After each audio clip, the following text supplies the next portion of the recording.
Right, the most amazing fish and chips, which is my go-to comfort food, served with incredible fries and the most delicious mushy peas.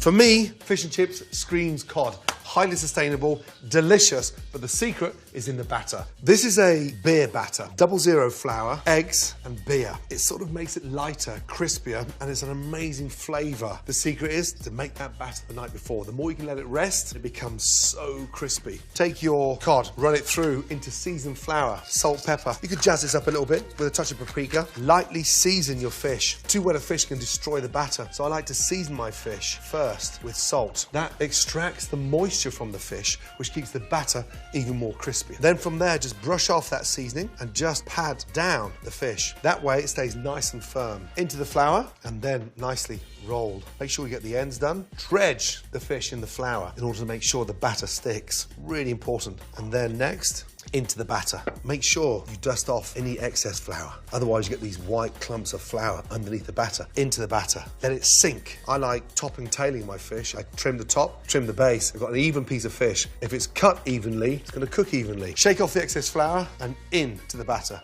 Roll that fish around and let it sink in there. Now, oil comes up to 300. It takes about 6 to 7 minutes to cook beautifully. But here's the secret. Keep that fish coated. This is where it gets messy but exciting. Lift up your fish, go left to right, dredging it, and then very quickly get a point of the fish. Let the batter run down, shake off any excess flour, and then in to the fryer. And just sort of taunt it first and just let it lay away from you. Shake the pan gently. That starts to cover the top of the fish. Take a spatula and just gently baste the top of the fish. Once you've had the fish in there for 2 minutes, flip over the fish. And that way you see it evenly coated. Look at that, it's beautiful, golden brown.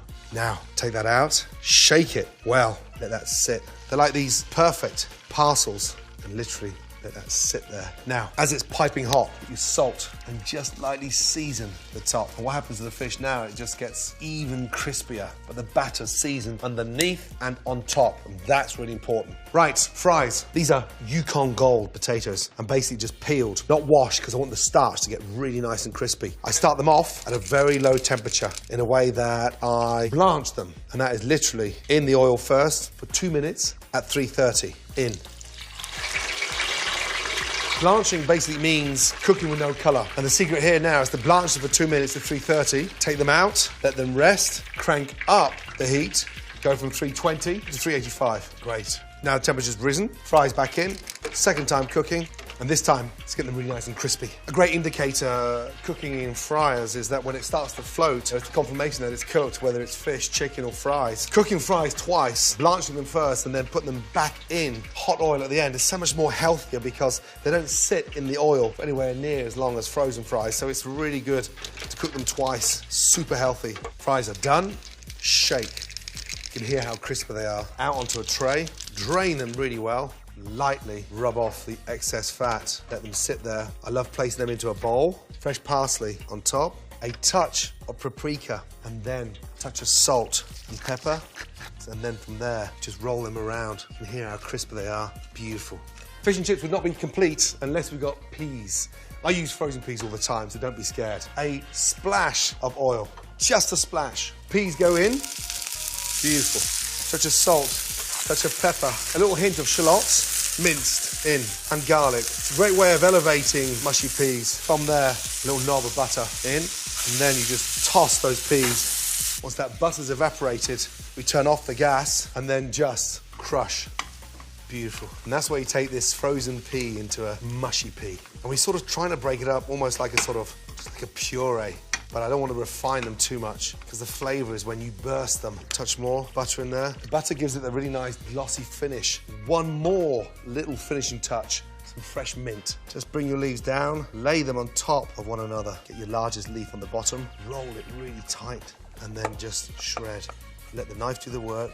Look, beautiful, fresh mint. Now sprinkle that over your peas, and that just lifts the peas beautifully. When I serve lemon on a plate, I take these bits off. These are like the posh parts. It's just like the perfect wedge or slice of lemon. And now we're ready to plate. Fish comes over.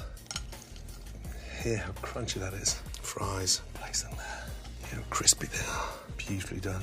And then from there. This beautiful mound of mushy peas placed to the side. Finally, a sort of Rolls Royce of sauces with fish and chips, tartar sauce. There's a mayonnaise with gherkins, onions, and the most amazing capers in there. That goes on the side, and that just cascades off.